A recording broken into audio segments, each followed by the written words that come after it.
Class 10th CBSE board के धुरंधरों, पहले लगा लेना है पूरा का पूरा एनसीईआरटी और तब टच करना है कोई साइड बुक। एनसीईआरटी से पहला चैप्टर हम लोग पढ़ लिए, जिसमें सिर्फ अब 2 ही एक्सरसाइज आपके पोर्शन में बचा हुआ है। तो हम आपको दिखा दें कि कौन कौन सी एक्सरसाइज अब पहले वाले चैप्टर में, इस वाले चैप्टर में नहीं, फर्स्ट वाले चैप्टर में अब कौन कौन से एक्सरसाइज बचे हुए हैं।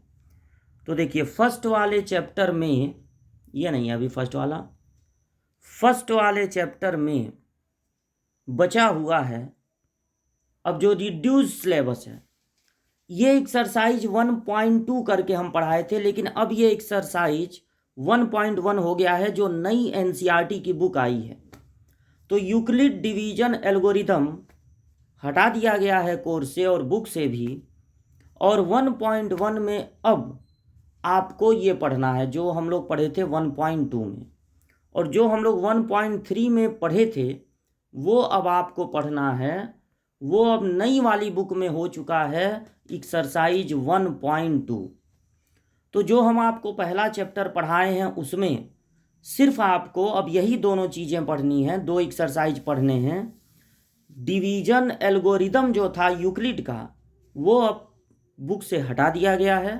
तो ये 1.2 आप देख लीजिए, ये है एनसीईआरटी की बुक में। उसके बाद आप देख रहे होंगे समरी दिखाई दे रहा होगा। तो बस यही दोनों अब पढ़ना है, पूरा पढ़ लेंगे तो और अच्छा है। तो अब तो नई बुक आ गई है तो पूरा पढ़ने का कोई मतलब ही नहीं निकलता है। मान लीजिए बुक वही पुरानी रहती और हम लोगों को केवल ये बता दिया जाता कि ये पढ़ना है ये नहीं पढ़ना है, तो हम लोग पूरा ही पढ़ लेते। लेकिन अब जो नई बुक है वो पढ़ा जाए और फिर उसके बाद साइड बुक से पढ़ा जाए, और आप नोट्स बनाते रहिएगा। फार्मूले की एक अलग कॉपी बना लीजिए, उसमें सारे फार्मूले नोट करते रहिए, और रोज़ के रोज़ हर एक क्वेश्चन तो आप नहीं लगा पाएंगे, लेकिन फार्मूले आप रोज़ का रोज़ याद करते रहिए। और पहला चैप्टर फुल्ली कंप्लीट हो गया है। सेकंड चैप्टर में 2 ही एक्सरसाइज है, और उन 2 एक्सरसाइजों में भी हम लोग पहली वाली एक्सरसाइज लगा चुके हैं, जिसमें सिर्फ एक क्वेश्चन था और ये पूछा गया था कि ग्राफ को देखकर बताइए कि उस पॉलिनॉमियल में जिसका वो ग्राफ है उसके कितने जीरोज होंगे। अब इस समय हम लोग एक्सरसाइज 2.2 की ओर बढ़ रहे हैं, और एग्जाम्पल 2 पिछले वीडियो में आप देखे थे। एग्जाम्पल 3 आज हम लोगों को लगाना है, और बहुत से इसमें फार्मूले थे। हमने चार्ट बना बना के फार्मूले बताए हैं, तो पिछला वीडियो आप देखिए और अपने दोस्तों को बताइए कि balloon maths word 1 CBSE board वालों के लिए है, balloon maths word 2 ICSE board वालों के लिए है, और 3 है एयरफोर्स की तैयारी के लिए। तो अगर चैनल पर नए हों तो सब्सक्राइब कीजिए, और हर एक वीडियो देखने के बाद आपको नोट्स बनाना है। नोट्स का बहुत इंपॉर्टेंस है, ये हमेशा याद रखिएगा। और फार्मूले की एक अलग कॉपी बनानी है जिसमें सारे फार्मूले लिखने हैं। तो हम लोग लगा रहे हैं सारे एग्जाम्पल, एक्सरसाइज के सारे क्वेश्चन। तो ये रहा एग्जाम्पल नंबर 3 आपके सामने। एग्जाम्पल नंबर 3 रीड करते हैं। Find the zeros of polynomial x² - 3। जो सेकंड क्वेश्चन हम लोगों को मिला था पिछले वाले वीडियो में है। सेकंड क्वेश्चन में क्वाड्रेटिक के तीनों टर्म दिए गए थे, x² वाला टर्म भी, x वाला टर्म भी और कांस्टेंट भी। लेकिन इसमें आप ये देख रहे होंगे कि सिर्फ और सिर्फ आपको दिखाई दे रहा है x² वाला टर्म और कांस्टेंट। x² वाला टर्म और कांस्टेंट सिर्फ आपको दिख रहा है x² - 3। और अब आप ये सीखिए कि अगर सिर्फ 2 टर्म होंगे, एक x² वाला और एक कांस्टेंट टर्म, तो आपको क्या करना है। सबसे पहले ये जो x² है, यहाँ 2 नंबर सर्च नहीं करने हैं कि मल्टीप्लाई करने पर इतना आए और प्लस या माइनस करने पर इतना। आपको x² को लिख देना x का होल स्क्वायर, और अगर यहाँ 3 है तो इसे भी स्क्वायर के टर्म में लिख देना है, क्योंकि आप यहाँ पर अब लगा सकते हैं एक आइडेंटिटी। वो आइडेंटिटी है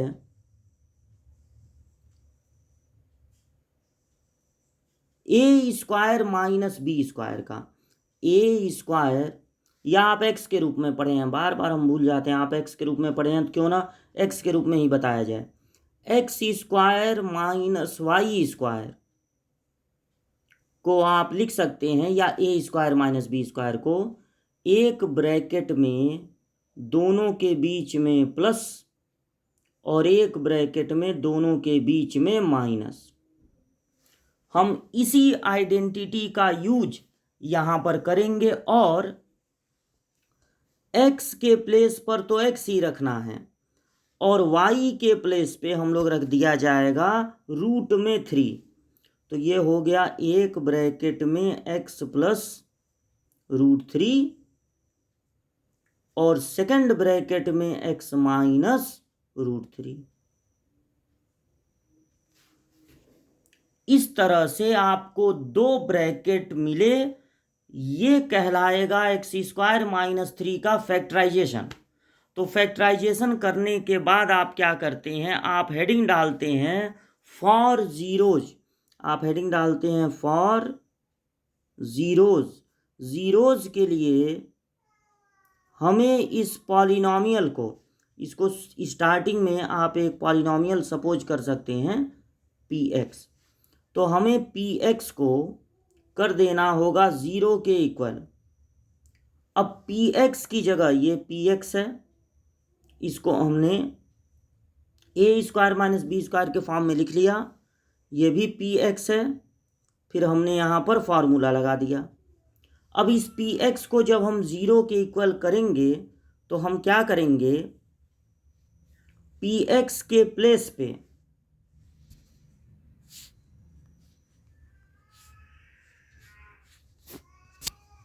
ज़्यादा स्पेस बना दे रहे हैं, px के प्लेस पे हम रख देंगे जो हम फैक्टराइज किए हैं। px के प्लेस पे रख देंगे x plus √3 multiply by x plus √3, नहीं x माइनस √3, एक में x प्लस √3 और दूसरे में x माइनस √3। px की जगह ये इक्वल टू हो गया 0, क्योंकि px की वैल्यू क्या है 0। अब हम क्या करेंगे, दो चीज़ों का प्रोडक्ट है 0, तो बारी बारी से दोनों को 0 के इक्वल कर देना है। जब 2, 3, 4, 5, 10 चीज़ों का प्रोडक्ट 0 हो तो उन सब को बारी बारी से 1 बाई 1 0 के इक्वल करना है। तो फर्स्ट वाले को 0 के इक्वल करेंगे तो x की वैल्यू मिलेगी माइनस √3, सेकंड वाले को 0 के इक्वल करेंगे तो x की वैल्यू मिलेगी प्लस √3। तो इस तरह से हम लोगों को x की जो दो वैल्यू मिली वो हो गया फाइंड द जीरोज। ये काम हो गया, फाइंड द जीरोज वाला काम हो गया इस पॉलिनॉमियल का। और वेरीफाई करना है relationship between zeros and the coefficient. तो जब वेरीफाई करना होगा रिलेशन को तो क्या करना है, देखिए सबसे पहले आपको एक साइड में फाइंड करना है सम ऑफ जीरोज, एक साइड में सम ऑफ जीरोज, और दूसरे साइड में क्या फाइंड करना है, माइनस कोफिशिएंट ऑफ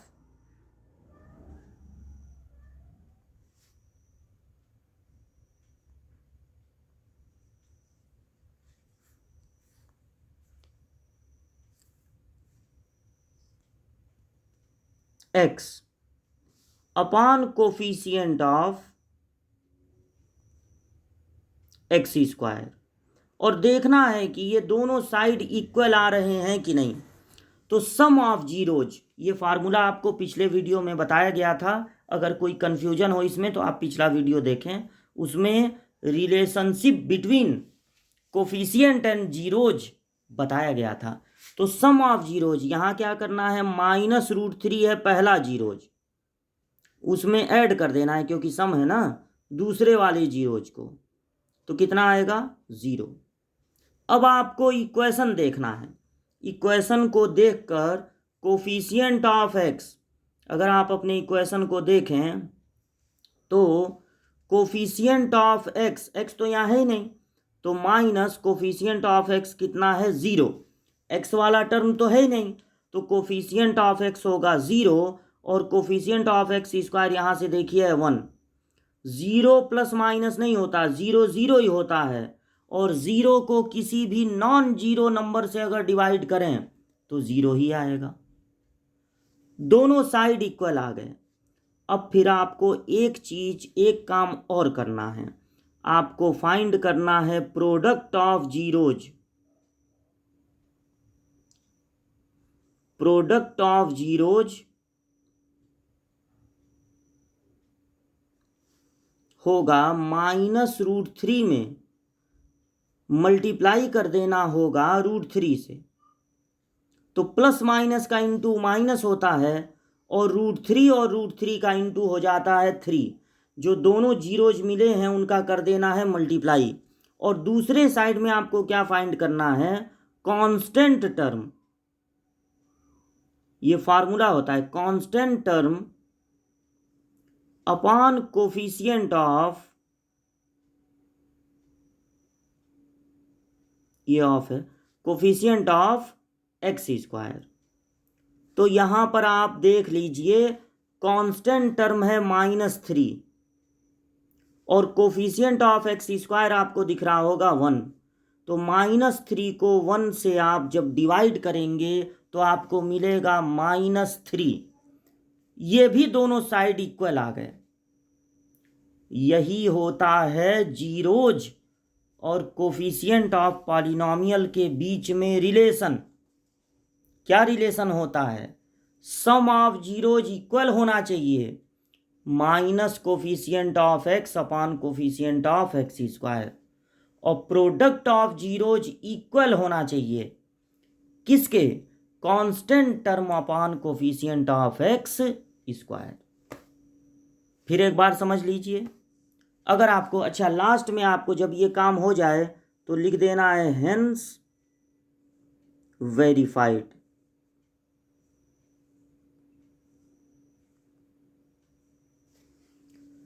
तो ऐसा कीजिएगा, जो भी पॉलिनोमियल आपको दिया जाए, मान लीजिए वो एक्स के टर्म में है तो उसको पी एक्स सपोज कर लीजिएगा, अगर वो टी के टर्म में है तो उसको पी टी सपोज कर लीजिएगा। अगर दो टर्म है, एक एक्स स्क्वायर वाला और एक कांस्टेंट, तो आपको क्या करना है, दोनों को स्क्वायर के टर्म में लिख लेना है। एक्स स्क्वायर को एक्स का होल स्क्वायर और 3 को √3 का होल स्क्वायर, और आइडेंटिटी लगा देना है X square minus Y square वाला, एक ब्रैकेट में एक्स प्लस वाई, दूसरे ब्रैकेट में एक्स माइनस वाई, और यहां पर एक्स की जगह एक्स ही रखना है लेकिन वाई की जगह रखना है √3। तो इस तरह से जो आपका पी एक्स है वो फैक्टराइज हो जाएगा। अब आपको हेडिंग डाल देनी है फॉर जीरोज। जीरोज के लिए आप पॉलिनोमियल को 0 के इक्वल कर देंगे, और पॉलिनोमियल चेंज हो चुका है दो चीज़ों के प्रोडक्ट में। तो ये जब 0 होगा तो दो चीज़ों का प्रोडक्ट है 0, इसलिए बारी बारी से दोनों को 0 के इक्वल करेंगे। यहाँ से जो x की दो वैल्यूज मिलेंगी वही होंगे इस पॉलिनोमियल के जीरोज। तो क्या क्या मिले जीरोज, -√3 और √3। अब अगर आपको रिलेशन को वेरीफाइड करना है तो आपको दो काम करना पड़ेगा। पहला काम सम ऑफ जीरोज फाइंड करना है, और दूसरे साइड में minus coefficient of x upon coefficient of x square find करना है। तो यहाँ पर सम ऑफ जीरोज जब -√3 में ऐड होगा √3 तो कितना आएगा 0। और अगर इस पॉलिनोमियल में x का कोफिशिएंट देखा जाए तो x वाला टर्म तो है ही नहीं, तो यानी x का कोफिशिएंट होगा 0। माइनस ये फार्मूले में है और एक्स स्क्वायर का कोफिशिएंट है इस क्वेश्चन में 1। 0 को 1 से डिवाइड करेंगे 0 आएगा, और 0 -0 + 0 नंबर लाइन पे सिर्फ एक ऐसा नंबर है जो एक ही बार मिलेगा। 1 आपको मिलेगा 2 बार, +1 -1। 2 आपको मिलेगा 2 बार, +2 -2। लेकिन 0 एक ही होता है नाइदर निगेटिव नॉर पॉजिटिव। तो 0 0 है, आप 0 रुपये किसी से ले रहे हैं या 0 रुपये किसी को दे रहे हैं। अगर आप 10 रुपये लेंगे किसी से तो आप हो जाएंगे -10। आप 10 रुपये देंगे किसी को तो आप हो जाएंगे +10। मतलब 10 आपने दिया तो अगर अपने पैसे को देखा जाए तो 10 कम हो जाएगा, तब इसको कहेंगे -10। लेकिन देने वाला धनवान होता है तो अगर आप 10 रुपये दिए हैं तो कहा जाएगा आप +10 है, मतलब 10 रुपये कभी ना कभी आपको मिलेंगे, दिए हैं तो मिलेगा। और अगर किसी से लिए हैं 10 रुपया तो उसको मैथ की भाषा में -10 कहेंगे। अगर ये माना जाए कि वो 10 रुपया आप लिए हैं तो 10 रुपया कभी ना कभी आपको वापस भी करना पड़ेगा, तो माइनस में है रहेंगे आप। लेकिन अगर पैसे में इंक्रीमेंट देखा जाए तो 10 रुपया देने पर -10 हो जाएगा और 10 रुपया लेने पर +10 हो जाएगा। लेकिन 0 रुपये देना या 0 रुपये लेना, उसमें प्लस और माइनस की कोई ज़रूरत है ही नहीं, इसलिए 0 एक ही होता है, सिर्फ 0। -0 + 0 2 नहीं होते हैं। तो अब हमको दूसरा काम क्या करना निकालना है प्रोडक्ट ऑफ जीरोज।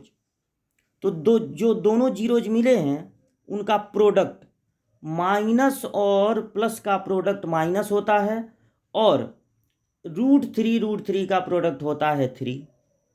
यहाँ कांस्टेंट टर्म देखिए -3 है तो -3 लिख लिए हैं, और x² का कोफिशिएंट 1 है तो 1 लिख दिए हैं। इस तरह से ये दोनों भी इक्वल आ गए हैं और हेंस वेरीफाइड। तो यही 3 एग्जाम्पल आपके एनसीईआरटी की बुक में है जो हम लोगों ने पढ़ लिए। अब हम लोगों को लगाना है लास्ट एक्सरसाइज 2.2, जिसका पहला क्वेश्चन यही है कि वेरीफाइड करना है। तो ये देखिए, ये पूरा आपके सामने दिख रहा है। वीडियो को यहाँ पर रोक के आप इसको नोट कर लीजिएगा और हम लोग बढ़ते हैं आगे। यह एक्सरसाइज 2.2। एक्सरसाइज 2.2 के पहले एक ऐसा भी एग्जाम्पल आपकी बुक में दिखेगा आपको जो आपके सिलेबस में नहीं है, वो है क्यूबिक पॉलिनोमियल, और हम लोगों के सिलेबस में केवल क्वाड्रेटिक पॉलिनोमियल है। तो इसके पहले जो एग्जाम्पल है वो आपको नहीं पढ़ना है। अब देखिए एक्सरसाइज 2.2 पहला question, find the zeros of the following quadratic polynomials. ये सारे के सारे आपको जो 6 दिखाई दे रहे हैं वो क्वाड्रेटिक पॉलिनोमियल है और उनके जीरोज आपको पता लगाने हैं। तो पहला वाला हम लोग नोट किया जाए जो कि है x² - 2x और -8। देखिए जो फर्स्ट क्वेश्चन है, क्वेश्चन नंबर फर्स्ट का फर्स्ट, उसमें जो पॉलिनोमियल दिया है उसको हमने अपने तरफ से सपोज कर लिया px आप सपोज कर लीजिएगा। अब ये जो क्वाड्रेटिक पॉलिनोमियल है उसमें तीनों टर्म है, x² वाला टर्म भी है, x वाला टर्म भी है और कांस्टेंट भी है। ऐसे में आपको क्या करना है, यहाँ कोई नंबर नहीं है। अगर यहाँ कोई नंबर होता, जैसे कोई नंबर नहीं है तो 1 है, तो इस 1 से 8 में मल्टीप्लाई कर देंगे, 1 से 8 में मल्टीप्लाई कर देंगे तो मिलेगा 8। अब आपको दो ऐसे नंबर सर्च करने हैं जिनका मल्टीप्लाई करने पर 8 आए और उनको माइनस करने पे 2 आए, मल्टीप्लाई करने पे 8 आए और माइनस करने पे 2 आए। तो 8 का अगर आप फैक्टर करें, आसानी से कर सकते हैं, तो या तो 8 1 जा 8 होता है, या तो 4 2 जा 8 होता है, और कुछ नहीं होता है। अब 8 × 1 को आप कहिए 1 × 8, उसका यहाँ पर कोई मतलब नहीं है। 8 और 1 को सब्ट्रैक्ट करने पर 2 नहीं आता है, लेकिन 4 और 2 को सब्ट्रैक्ट करने पर 2 आता है। 8 के कौन कौन से फैक्टर होंगे, या तो 8 1 जा 8 और या तो 4 2 जा 8। तो 8 में 1 को सब्ट्रैक्ट करने पे आना चाहिए, 2 नहीं आता है। लेकिन 4 में 2 को सब्ट्रैक्ट करने पर 2 आता है, तो इसलिए आप कौन कौन सा नंबर ले लेंगे, 4 और 2। तो ये होता है middle split method, middle split method का मतलब है मिडिल वाले टर्म को स्प्लिट कर देना है। तो ये आपको लिखना है एक्स स्क्वायर, और यहाँ पर आपको लिख देना है जो नंबर आप सर्च किए हैं। तो आप क्या क्या सर्च किए हैं, 4 और 2। अब देखिए आपको साइन कुछ इस तरह से लगाना है, यहाँ पे साइन कुछ इस तरह से लगाना है कि -2 आ जाए। तो आप 4 को माइनस में लिखेंगे और 2 वाले को प्लस में। तो जब -4 रहेगा और +2 तो मिलके हो जाएगा -2। -4 और +2 मिलकर होता है -2। फिर ये हो गया -8। अब आगे बढ़ेंगे तो दो दो टर्म में से कॉमन लेना है। तो इनमें से कॉमन है x, बचेगा x -4। इनमें कॉमन है 2, तो कॉमन लेने का मतलब होता है डिवाइड करना। तो जब 2 से डिवाइड करेंगे तो मिलेगा x -4। अब x -4 दोनों में से कॉमन हो गया। x -4 दोनों जगह देखिए x -4 दिख रहा है तो कॉमन हो गया। तो यहाँ पर बचा x और यहाँ बचा +2। तो x और +2 ये हो गया आपका सेकंड ब्रैकेट में। इस तरह से आपने क्वाड्रेटिक को फैक्टराइज कर दिया। अब आप हेडिंग डालेंगे फॉर जीरोज, एकदम जैसे आपको बोर्ड एग्जाम में लिखना है उसी तरह हम बता रहे हैं। भले टाइम ज़्यादा लग रहा है, लेकिन जब एक बार आप सीख जाएंगे तो बार बार प्रैक्टिस करेंगे, स्पीड तो आ ही जाएगी। लेकिन हम आराम से आपको सिखा रहे हैं और आप आराम से सीखिए, स्पीड बाद में आ जाएगी। फॉर जीरोज ये जो px है उसको हम इक्वल टू कर देते हैं 0 के। तो जब इस px को 0 के इक्वल करेंगे तो px की जगह लिख देंगे x -4 और x +2, जो फैक्टराइज किए हैं ना वो लिख देंगे। अब दो चीज़ों का प्रोडक्ट 0 है तो एक बार पहले वाले को 0 करेंगे यानी x -4 को, और एक बार x +2 को। यहाँ से x की वैल्यू मिलेगी 4, -4 को इधर ट्रांसफ़र कर देंगे और यहाँ x की वैल्यू मिलेगी -2। ये दोनों आपके ज़ीरोज हैं, आपके ज़ीरोज हैं x 4 और -2। एक काम और करना है, वेरीफाई करना है relationship between zeros and coefficient. तो उसके लिए आपको क्या करना होगा, सबसे पहले आप एक साइड में फाइंड करेंगे, इधर स्पेस है कि नहीं, इधर स्पेस नहीं है, इधर था, तो हम इसको ऐसे फाइंड कर रहे हैं। पहले सम ऑफ जीरोज,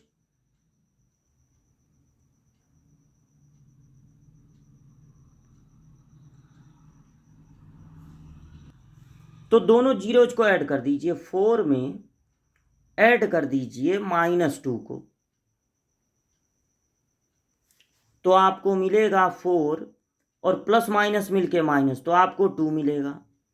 अब इसको यहीं पर छोड़ के आपको फाइंड करना है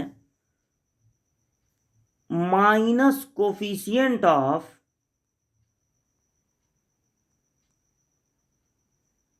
x upon coefficient of x square, और देखना है दोनों इक्वल आ रहे हैं कि नहीं। तो माइनस, अब आपको अपने ओरिजिनल पॉलिनॉमियल में फैक्टराइज किए हैं उसमें नहीं, ओरिजिनल पॉलिनॉमियल में देखना होगा, पहले माइनस लगा दीजिए और अब देखिए कि x का कोफिशिएंट क्या है, तो आपको पता चलेगा -2 है, यहाँ पर -2 है x का कोफिशिएंट। और x स्क्वायर का कोफिशिएंट क्या है, तो x स्क्वायर का कोफिशिएंट है 1। माइनस माइनस मिल के प्लस हो गया और 1 से डिवाइड करने पर 2 ही आएगा। इस तरह से आपने देखा कि सम ऑफ जीरोज और ये minus coefficient of x upon coefficient of x square दोनों इक्वल आ गए। तो इसका मतलब है ये वेरीफाई हो गया रिलेशन। अब जो दूसरा रिलेशन है उसको वेरीफाई करना है, तो दूसरा रिलेशन होता है उसको आप इस तरह से लिख दीजिए। एक बार आपको फाइंड करना होगा product of zeros.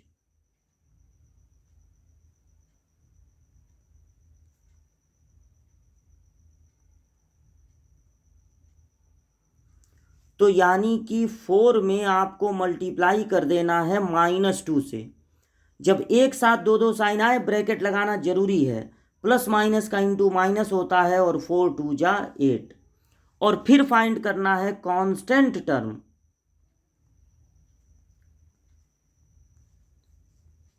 Upon coefficient of x square.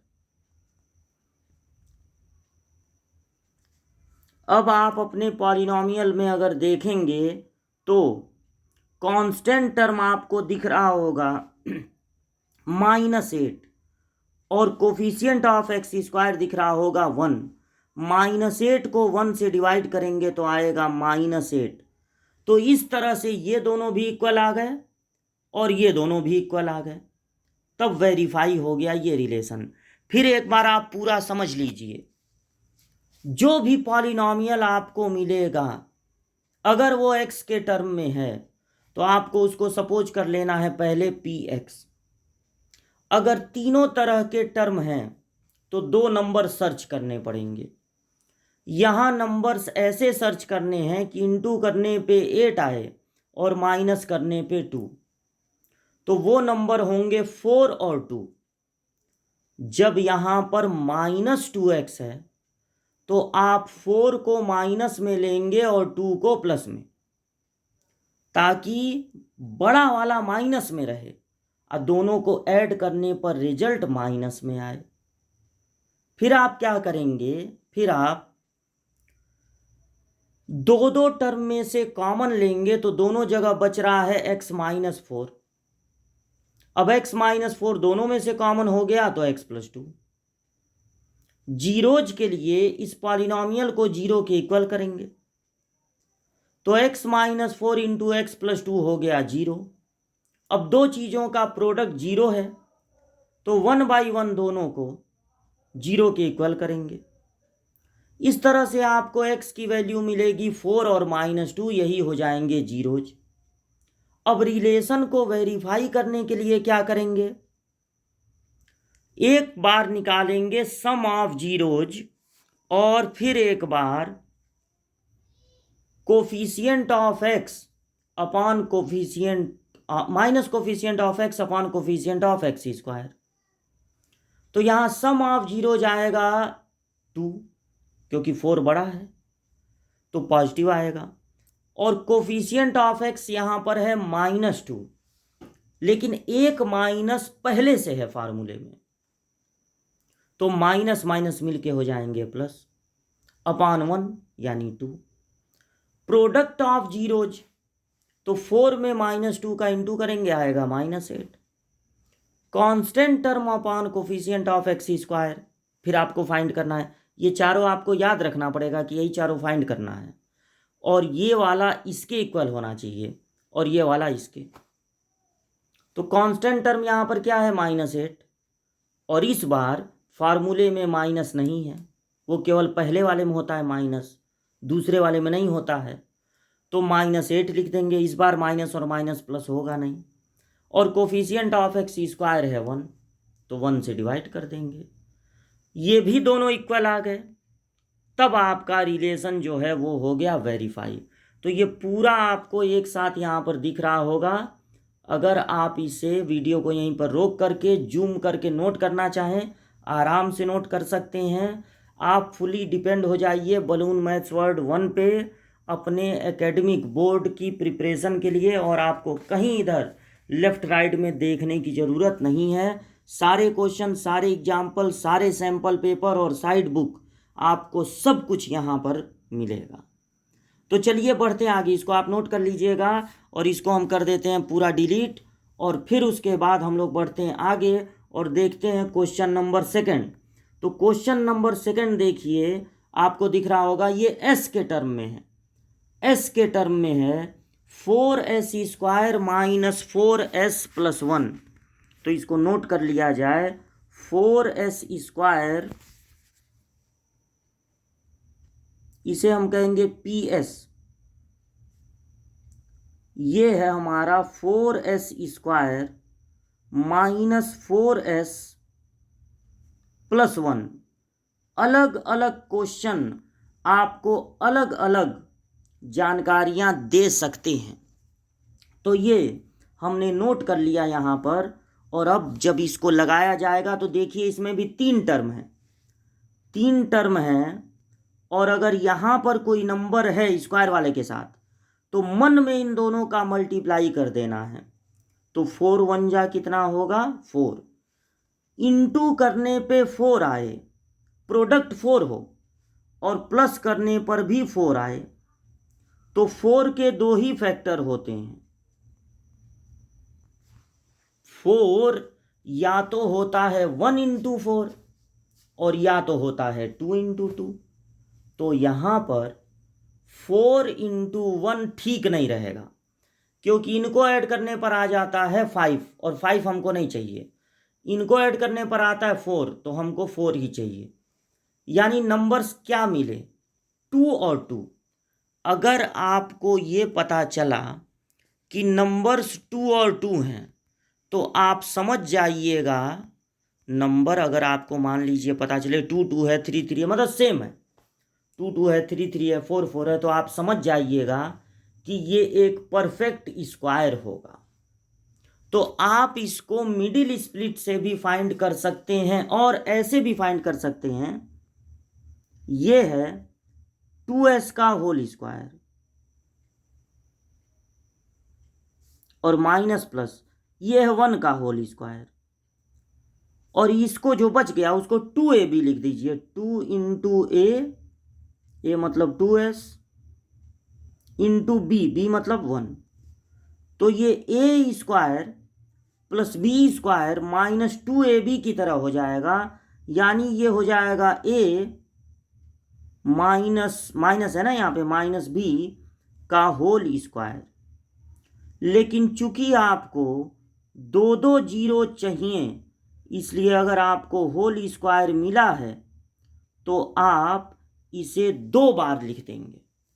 और अगर आपको ये ना अच्छा लगे तो जैसे मिडिल स्प्लिट से पिछला क्वेश्चन हुआ है, एग्जाम्पल 2 हुआ था पिछले वीडियो में, उस तरह भी इसको लगाएंगे तो दोनों ब्रैकेट में आपको सेम चीज मिलेगा। और क्या मिलेगा 2s माइनस 1। ये भी अच्छा है, या मन करे मिडिल स्प्लिट से लगा लीजिएगा। अब हमको हेडिंग डालना है फॉर जीरोज।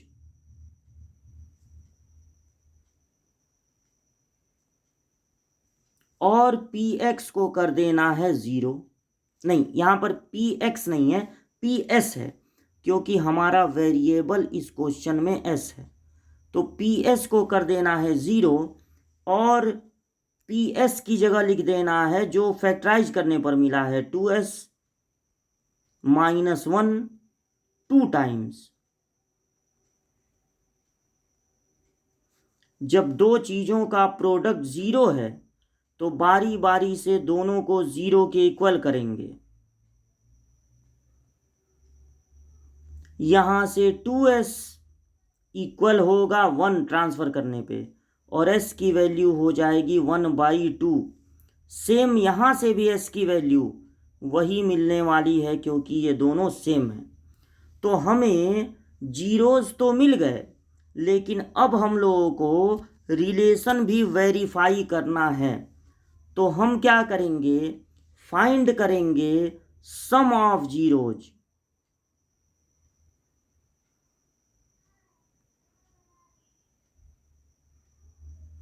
और दूसरे तरफ फाइंड करेंगे, पहले इसको हम लिख दे रहे हैं। अब देखिए सबसे पहले हम लोगों को फाइंड करना होगा सम ऑफ जीरोज और minus coefficient of x upon coefficient of x²। फिर हम लोगों को फाइंड करना होगा प्रोडक्ट ऑफ जीरोज और constant term upon coefficient of x²। तो जब हम लोग ये पहला वाला फाइंड करेंगे, पहला वाला, तो हम लोग अपने पॉलिनॉमियल को देखेंगे और अपने जीरोज को देखेंगे। तो जीरोज क्या क्या मिले हैं, पॉलिनॉमियल भी याद रखिएगा, 4s² माइनस 4s+1, पहले ये लिख दे रहे हैं, देखिए माइनस कोफिशियंट ऑफ एक्स।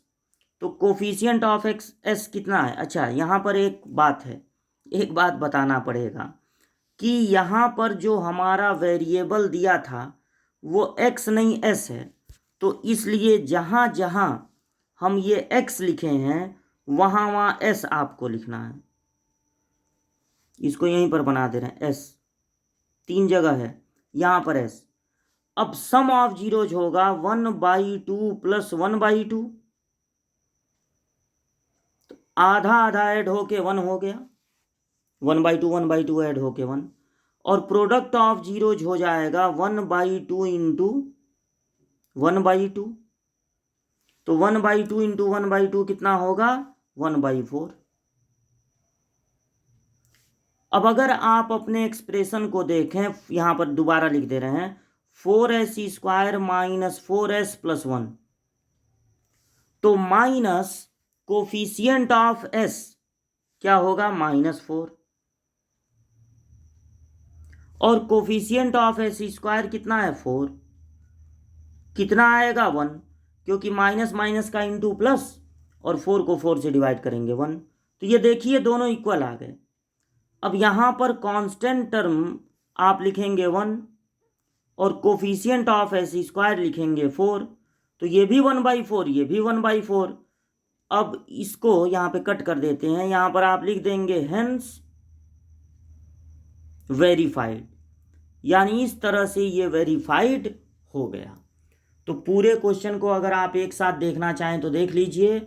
हमको जो मिला था जब हमने फैक्टर खोजा तो वो मिला 2 और 2 यानी दोनों सेम, तो हम समझ गए कि ये होल स्क्वायर होगा।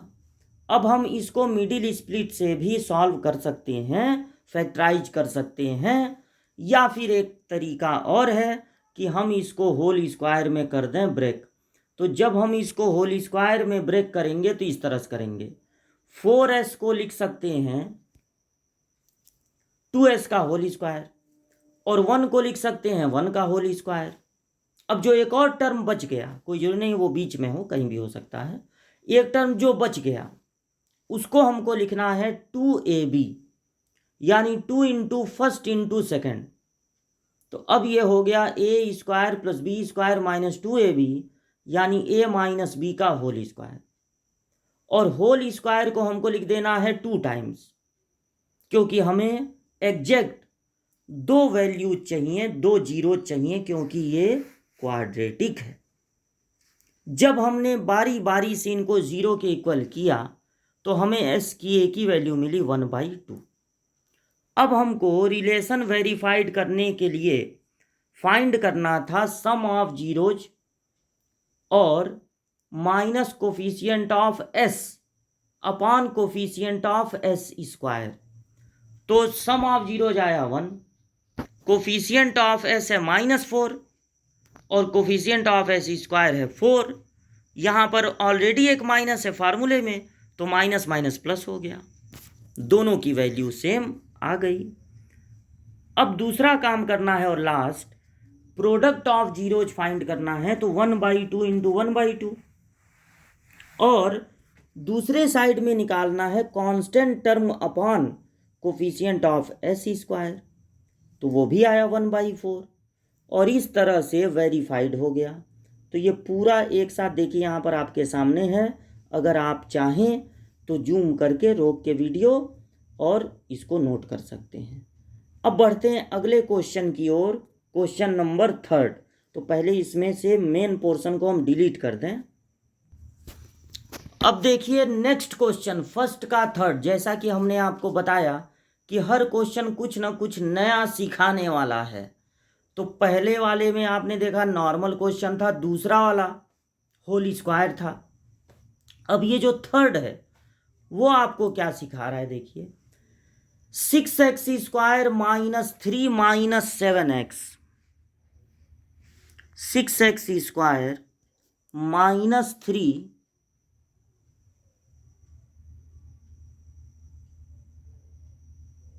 माइनस 7x, और ये अब यहाँ पर क्या कहलाएगा, px। ये जो थर्ड क्वेश्चन है वो कहलाएगा px। तो इसमें थोड़ी सी कमी है, उस कमी को दूर करना होगा। पहले x² वाला टर्म होना चाहिए और फिर x वाला टर्म होना चाहिए, और तब लास्ट में हमको लिखना है कांस्टेंट टर्म। चूंकि ये ट्रांसफर नहीं हो रहे हैं, किसी एक साइड से दूसरे साइड में नहीं जा रहे हैं, इक्वल टू के इधर ही हैं, राइट साइड में है तो राइट साइड में ही है, बस इनको आपस में अगर इधर उधर करेंगे तो साइन चेंज नहीं होगा, साइन चेंज नहीं होगा। अब करना क्या है, मन में 6 3 जा 18, इंटू करने पे 18 आए और माइनस करने पे 7। तो जो 18 होता है वो क्या क्या होता है, 18 1 जा 18, 2 9 जा 18, 6 3 जा 18। इनको माइनस करने पे 7 नहीं आएगा, इनको माइनस करने पे 7 नहीं आएगा, लेकिन इनको माइनस करने पे 7 आएगा। तो हम लोग 9 और 2 को सेलेक्ट कर लिया जाए, हम लोग सेलेक्ट कर लिया जाए 9 और 2 को, तो मिलेगा 6x²। 9 को आप माइनस में रखिए और 2 को प्लस में, क्योंकि अगर ग्रेटर वाला माइनस में रहेगा तभी माइनस आएगा। अब ये हो गया -3। पहले दोनों में कॉमन है 3x, तो कॉमन लेने का मतलब होता है डिवाइड करना। तो जब 3 से 6 को डिवाइड करेंगे 2 और एक x बचेगा, और 3 3 जा 9। जब कुछ ना कॉमन हो तो 1 कॉमन होता है, तो यहाँ पे हो गया 2x - 3। अब 2x - 3 दोनों में से कॉमन हो जाएगा,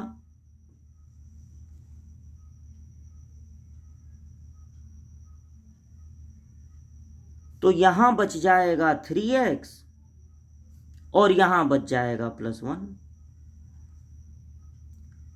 जब फैक्टराइज हो जाएगा तो हम लोग हेडिंग डाल देंगे फॉर जीरोज, और तब कर देंगे जो हमारा पॉलिनॉमियल है, इस बार px है, उसको 0 के इक्वल। अब ये जो फैक्टराइज करने पर आया है 2x - 3 और 3x + 1,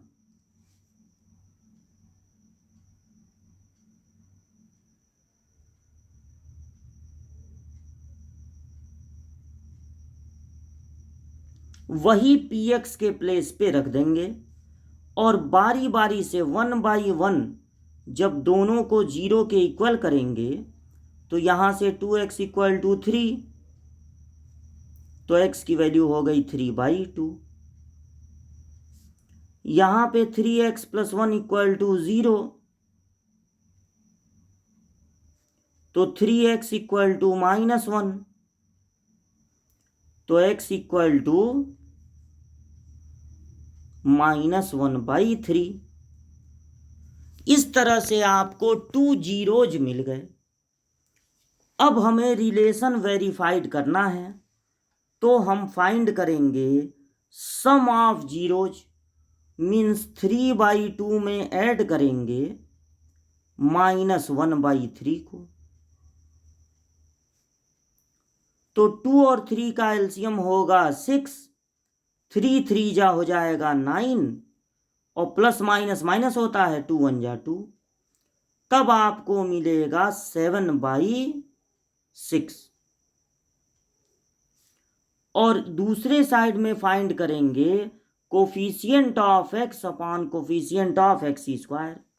तो देख लीजिए, कोफिशिएंट ऑफ x है -7 और x² है 6, तो -7 रखना है ऊपर और 6 रखना है नीचे, माइनस माइनस प्लस हो जाएंगे, तो 7/6 आएगा। इस तरह से ये दोनों हो गए इक्वल।